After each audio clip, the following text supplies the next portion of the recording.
Hello, everybody. I'm Gold Derby editor Daniel Montgomery here with our contributor Jeffrey Kare, and we are here to talk about Dancing with the Stars, its most recent episode, Disney Night, which aired on Monday night. The 10 couples were remaining. They all danced to routines throughout the ages from the Walt Disney Corporation. I like to call it Synergy Night.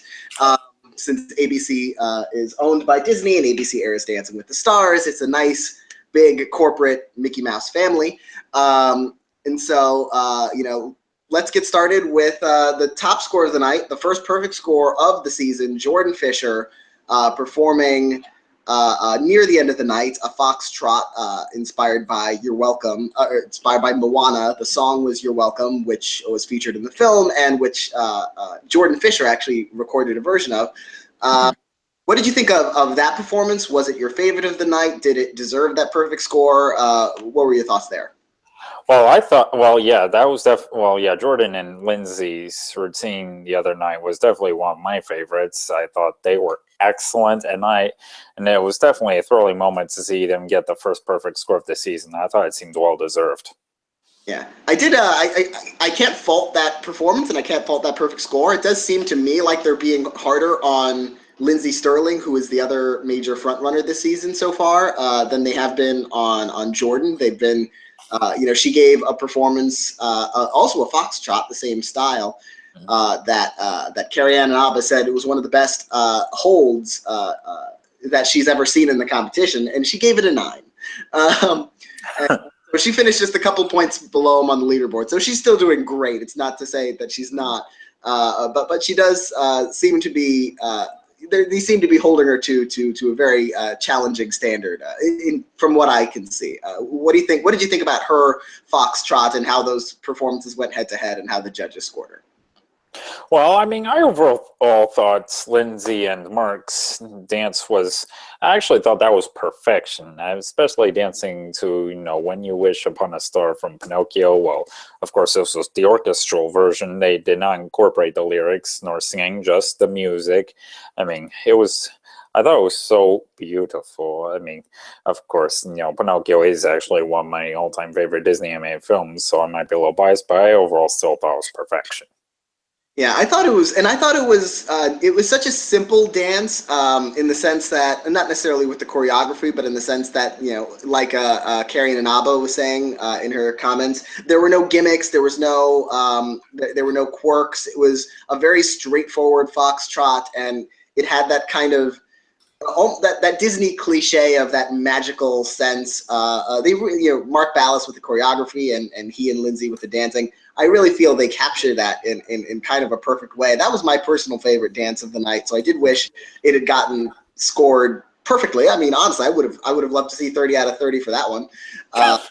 But notable for getting the first 10 of the season out of Len.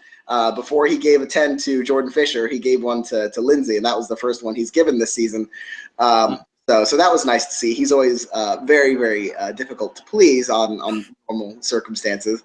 Yeah, he's like the Simon Cowell of Dancing with the Stars.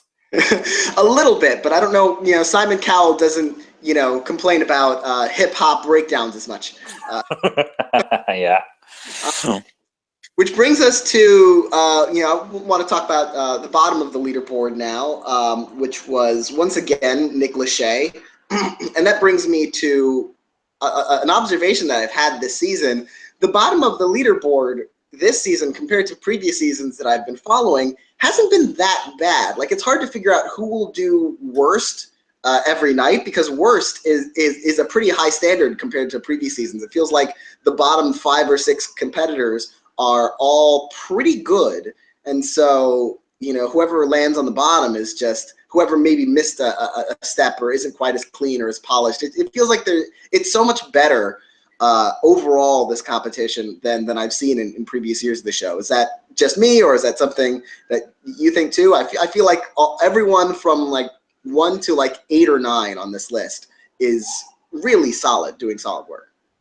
Well, I agree. I'm not sure if I really saw any weak link. I mean, I thought Nick and Peter gave a pretty clever routine. That definitely seemed, a good match with, I guess, the Jungle Book.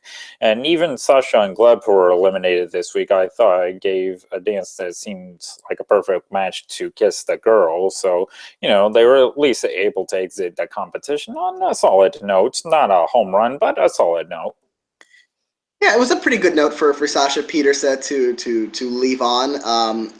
I feel like if this were another season, as I was saying, because the competition is so competitive, even down to the very bottom of the leaderboard, if she were on last season, I think she could have made top five, or she did better than I think her final placement will you look back on it, it's like, oh, she finished like 9th or 10th. She didn't do that well, but she actually was quite a better dancer than a lot of 4th, 5th, 6th place finishers I've seen on the show.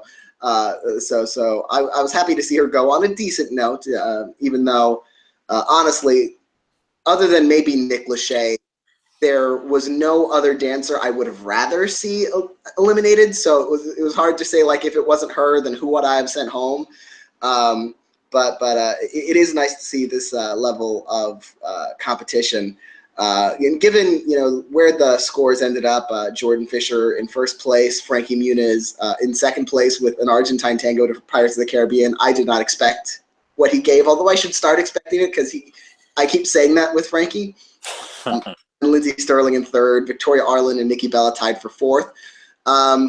And then at the bottom of the leaderboard, Nick Lachey, and then actually Vanessa Lachey. Once Sasha Petersa is her elimination leaves Vanessa Lachey next to last on the leaderboard. Do you think one of them will be eliminated next week? Well, as of now, okay, let me see. I got my predictions here. As of now, I do have Nick Lachey in first place to be eliminated, followed by Drew Scott, then Terrell Owens, then Victoria Arlen, then Nikki Bella. So you think Vanessa Lachey is going to be completely safe? I don't think I heard her in your top five or in your top five for elimination. Well, no, I mean, of course, that could change within the next few days, but, well, I mean, of course, I thought Vanessa and Max gave a romantically breathtaking performance the other night, so I guess it would be kind of a shock. I mean, I guess that might as well be this season's Heather Morris, which God, Frankie Muniz didn't become that, as he was up against Sasha on the bottom too. Oh yeah, I was a little bit encouraged by the fact that not encouraged, but when they said Frankie was in jeopardy along with Sasha, I was pretty confident that Sasha was going to be eliminated because I feel like Frankie was sort of middle of the pack last week, but I feel like he has accumulated enough fan support and goodwill that he probably had enough to push on through. So I was happy to see him survive. After that. What's interesting, to me, I'm a little bit more worried about Vanessa because her performance, it came earlier in the night. So there's the potential that if it's not a big showstopper that one might forget it. She did get some kind of mixed responses from the judges. They really liked her performance, but they noted some bits of it that were rough around the edges. So it wasn't like the best performance of the night kind of showstopper. And she's only 1 point out of last place. And Nick Lachey, I think everybody knows is last place on the leaderboard. So his fans will come out in force to try and keep him on the show. I'm not sure Vanessa Lachey's fans are going to be as worried about her, and so they might not vote as much. And so we could end up with that Heather Morris style surprise elimination like next week. I'm vacillating between the two of them. I really do think that there could be a surprise, like a shocker Vanessa Lachey elimination just from 1 week where she wasn't quite near the top like she often has been. Yeah, I just put Vanessa into my predictions, switching out Nikki Bella for her, and right now I do have her in fourth place. But wouldn't it be so interesting if both Nick and Vanessa end up being in the bottom two next week? Oh, I guarantee, even if they're not the actual bottom two, I guarantee, and I'm honestly stealing this from Cordell Martin, our fellow contributor who can't join us this week, but he has mentioned in the past that the way Dancing with the Stars likes to generate drama, whichever one of them goes home first, that night they're going to announce both of them as in jeopardy. So just to ramp up the suspense, they did it with the Pennevegas a few seasons ago when those that husband and wife couple was in there. They were both in jeopardy, and then Alexa was at home. And I'm sure they're going to do it this time around. I think the Elimination is going to be one of them. I think Terrell Owens is vulnerable. I think Drew Scott is slightly vulnerable, but I think he's got a lot of charisma. I think he's going to have some fan support. And so, yeah, it'll be interesting to see. It's harder and harder to say who's going to be eliminated because it's not obvious anymore. It's everyone is pretty decent, and the scores are not that far apart. I agree. Yeah, this is definitely one exciting season to watch. Yeah. And what are you looking forward to next week? We've got movie night. We've seen that theme night before. I remember last year's movie night. I believe it was Normani Corday, who that might have been her first score of the season, or Heather Morse maybe, might have been her last night. I can't remember exactly how those performances lined up. I do remember there were a couple of showstoppers last year on movie night. Well, it might have been Heather's last season because it was the week after Disney night, if I remember correctly. Yeah, and then that would have been the week that she got the perfect score for, I believe, an Argentine tango, and then she was eliminated, which is sad to see, of course. It's unfortunate that the scores from that night that you perform don't contribute to the results of that night. Because obviously that perfect score for her would have contributed to her for the next week, but she was eliminated based on what happened the previous week. So it is possible to go home right after giving a perfect 30 out of 30 performance, which hopefully will not happen to Jordan Fisher, Lindsey Sterling, Frankie Muniz, or anyone like that. They seem like high enough in the leaderboard. I think they'll be okay next week. Do you think who do you have predicted to win as of now? It keeps going back and forth in Gold Derby's predictions between Jordan Fisher and Lindsey Sterling. Lindsey Sterling had the lead for the last 2 weeks. Jordan Fisher is now back on top, but it's still really, really neck and neck.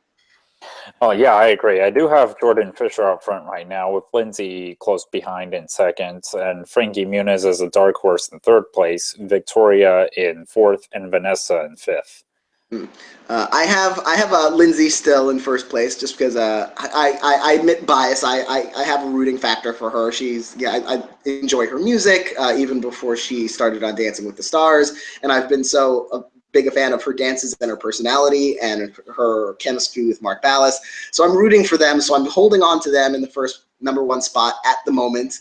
I might leave her there unless I see Jordan Fisher just keeps winning week after week after week, and if Lindsey Sterling keeps struggling and scores at least, I might make a switch. But for now, I've still got Lindsey Sterling, and of course I do have Jordan Fisher in second. I think that's 1 and 2 pretty easily for the season for me. And then I think in third place right now I've got Victoria. I do think I think the inspirational quality of her story, plus the fact that she dances very consistently well, if not always at the top, always somewhere near the top. Worst case scenario, she's been in the middle. So I feel like in a head-to-head, if it comes down to their scores are close, but viewer votes are going to decide it, I think she might outlast Frankie. But I think I do have Frankie in my top 5 to the competition. Any other thoughts about Disney night?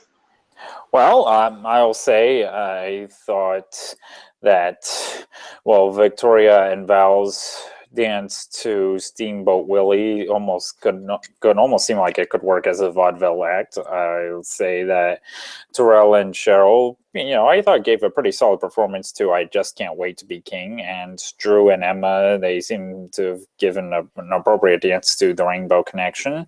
So yeah, I thought, all the acts this week were at least pretty good too, either that or great. But yeah, that's my take on the routines this week. I actually will echo your sentiments on Drew. That was actually, I think, one of my top 3 or 4 favorite dances of the night. And from someone that the first night of the competition, I thought this guy has 2 left feet. I thought he had them. like I thought his movements were good, but in his first week he made so many mistakes that I'm like, oh, it just like it felt like a train wreck. But he cleaned it up so well, and he's cleaned up the mistakes, and he's refined even and enhanced the elegance and the movements. And he's very tall, but he uses those limbs and those legs to very expressive effect. I'm honestly really impressed by how much he's improved, and I find myself looking forward to him, one of the most of all the contestants this season. Him and Frankie Muniz, I think, are the two big surprises for me in this competition. Yeah, I guess that's a good point. So I want to thank you, Jeffrey, for joining me this week to talk Dancing with the Stars again. And I want to thank everyone for watching and listening to us blather on about Disney Night.